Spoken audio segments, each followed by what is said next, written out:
Para kita keluar aja kemana? Dan Bogor apa mana Dan? Balik markas. Balik markas aja Udah, mana? tenang anak-anak. Tenang, udah Dan, balik, ente tenang. Balik ya. Balik ke markas, masuk tol. Mangda izin Mangda lapor ke anak-anak.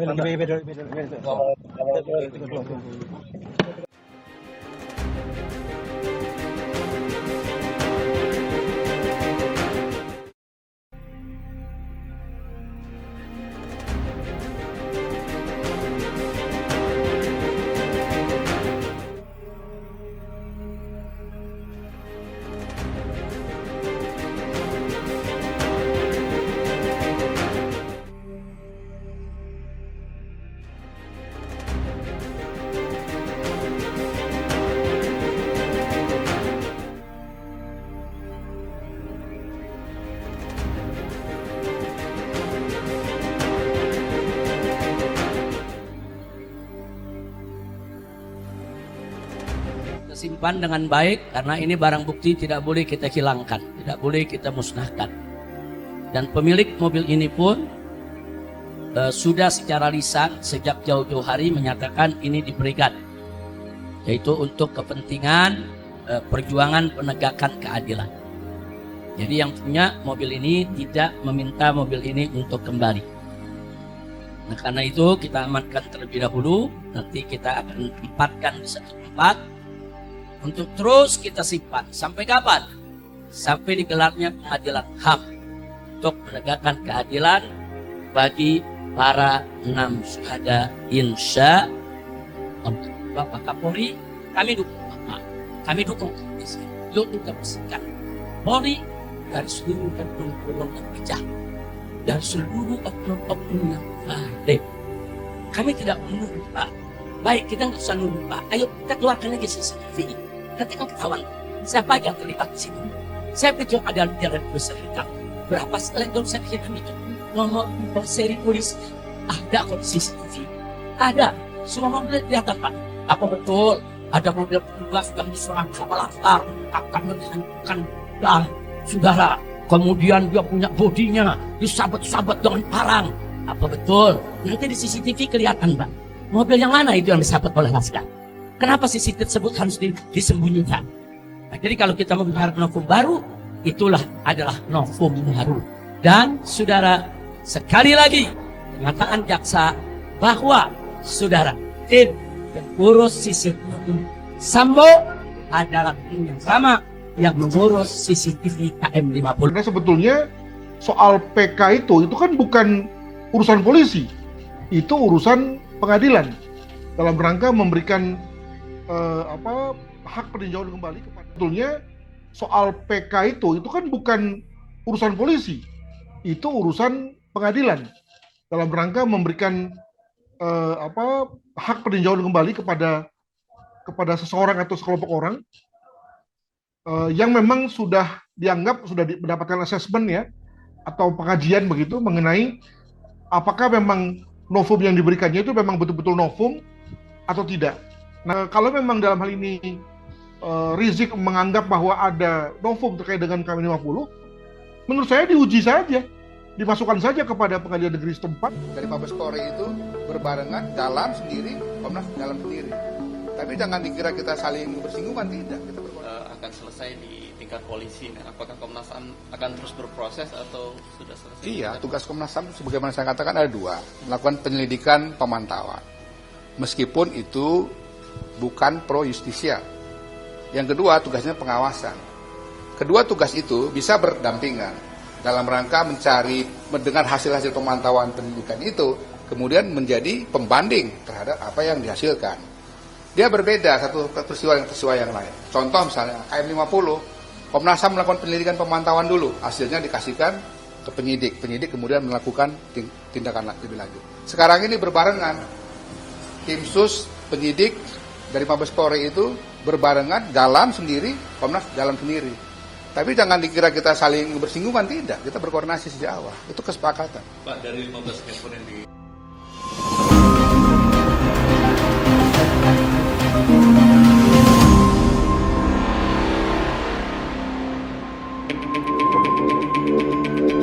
Dalam kasus Pak Sambo, Ini banyak sekali.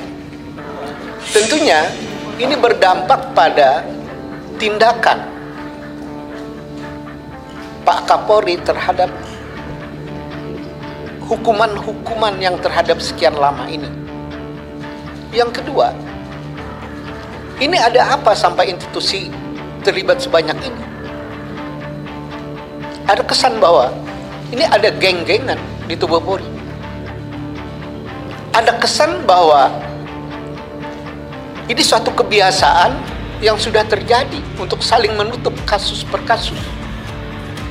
Misalnya saya selalu diingatkan, bagaimana dengan kasus KM50? Ini kan kesannya juga dikeroyok, tertutup. Walaupun dalam proses peradilan, ya, saya jawab bahwa itu sudah berjalan dengan baik. Itu kalau dibuka kasus KM50 ini bicara tentang hukumnya nanti. Insya Allah kalau hukum ada, kita akan pertanyakan ini ke Pak Kapolri. Saya harap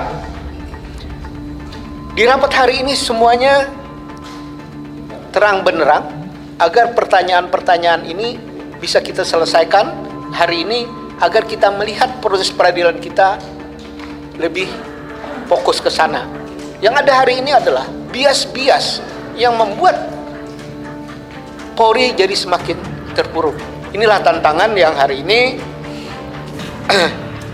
harus kita anggota Komisi 3 dan Polri adalah bermitra. Tentunya menjaga marwah. Menjaga marwah institusi kepolisian dan menjaga marwah kita sebagai Komisi 3. Tindakan pembelaan.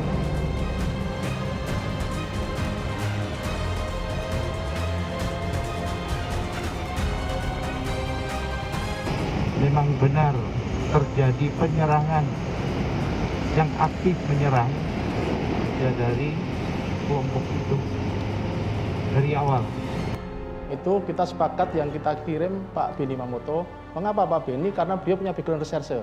Kalau yang lainnya nggak bisa, sehingga kita harapkan sebagai orang yang punya pengalaman lama di reserse, Pak Beni mampu mengamati setiap tahapan demi tahapan. Oke, dan tadi kesimpulannya Pak Beni mengatakan bahwa memang yang dilakukan polisi proporsional, kemudian faktanya seperti itu berdasarkan dari rangkaian-rangkaian ketika dilakukan interogasi, dilakukan pemeriksaan. Catatan kami untuk kami diskusikan, dan itu nanti akan kami lakukan evaluasi. Memang tugasnya Pak Beni dalam kesana bukan hanya untuk nonton, tapi juga melihat tahapan, juga evaluasi. Nah, apakah evaluasinya? Ini sedang kami lihat tahap per tahap, kami cek betul atau tidak sesuai dengan aturan yang ada, sesuai dengan fakta di lapangan, sesuai dengan itu sedang kita cek gitu. Oke, ada 4 titik TKP di rekonstruksi polisi. Saya ingin kita melihat satu persatu TKP-nya. Yang jelas di TKP pertama dalam rekonstruksi disebut ketika ada 4 laskar FPI keluar dan menyerang mobil polisi dengan senjata tajam.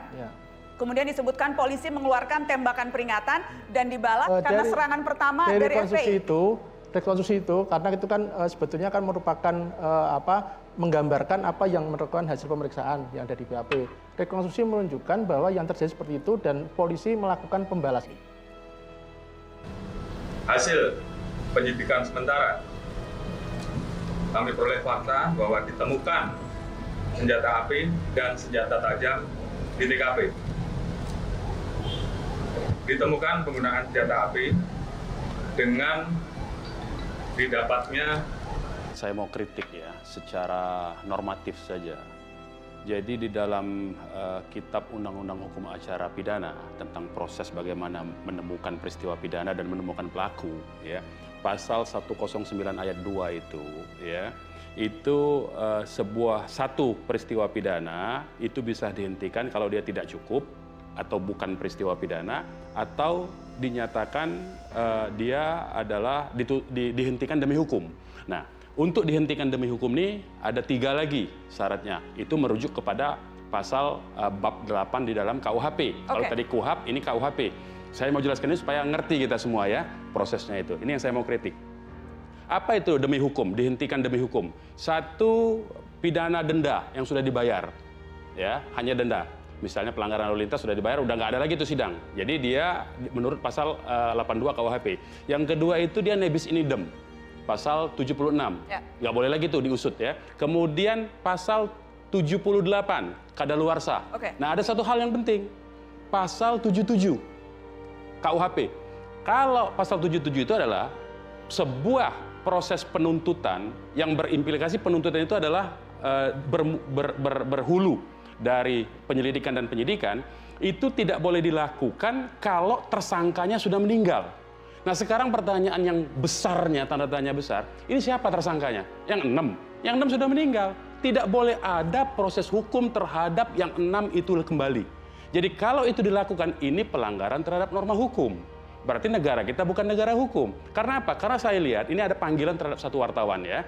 Wartawan bernama Edi Mulyadi. Dia wartawan dari Forum News Network ya. Dia memberitakan investigasi sendiri kan, teman-teman wartawan kan boleh punya hak untuk investigasi jurnalisme kan. Dia investigasi, dia memberitakan dari TKP. Kemudian dipanggil pasalnya apa? Ini yang saya katakan bahwa ini adalah penyidikan terhadap yang 6 orang. Pasal 170 dan undang-undang darurat tentang penguasaan senjata api. Ini artinya yang 6 sudah meninggal itu dijadikan tersangka terus disidik. Padahal menurut undang-undang tidak boleh. Artinya apa saya mau katakan? Ini tentu saja tidak fair jadinya. Artinya mencoba mengarah. Ini orang tidak bisa membela diri. Kalau ini orang bisa membela diri di pengadilan, silakan. Tapi ini orang tidak bisa membela diri, dibuat rekonstruksi seperti itu, hancurlah negara ini hukumnya. Makanya itu kita mengusulkan bahwa penyelidikan ini bukan kasus pidana biasa. Ini pelanggaran HAM. Pelanggaran HAM-nya pun pelanggaran HAM berat. Karena itu bukan kewenangan polisi ini. Saya mau katakan itu. Kita akan lanjut. Tidak merasa bersalah, saya tidak menyesal. Karena apa yang saya sampaikan itu adalah sebuah kebenaran. Seperti contoh kasus yang sekarang terungkap, yaitu kasus Verdi Sambo yang telah ditahan. Makar Allah itu adalah makar dari Allah. Mereka berusaha menutupi KM 50. Allah balas. Percis CCTV mati. Semuanya. Konferensi pers polisi isinya bohong semua. Terus jaksa mau percaya dengan konferensi pers polisi tentang KM 50, sedangkan konferensi pers tentang kasus Brigadir yang meninggal itu isinya bohong. Semua terungkap ketika Baradae mengakui apa itu. Oleh karena sekali saya bilang, kebohongan, kepalsuan, kemunafikan, dan saya tetap pada prinsip saya akan selalu menyampaikan kebenaran. Saya tidak bersalah karena yang saya sampaikan itu adalah benar adanya. 6 laskar dibantai, disiksa dengan biadab. Kemudian Habib Rizik masuk penjara karena Maulid Nabi Muhammad, sebagaimana beliau dimasukkan pasal pertama 160 penghasutan, penghasutan untuk mengundang acara Maulid Nabi, bukan acara dangdutan. Oleh karena ini duplik dadakan dari saya.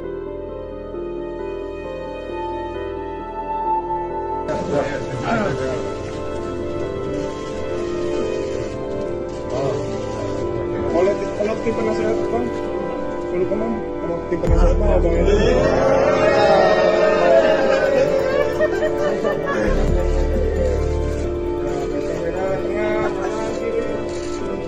Alhamdulillah, terima kasih. Thank you, rekan-rekan.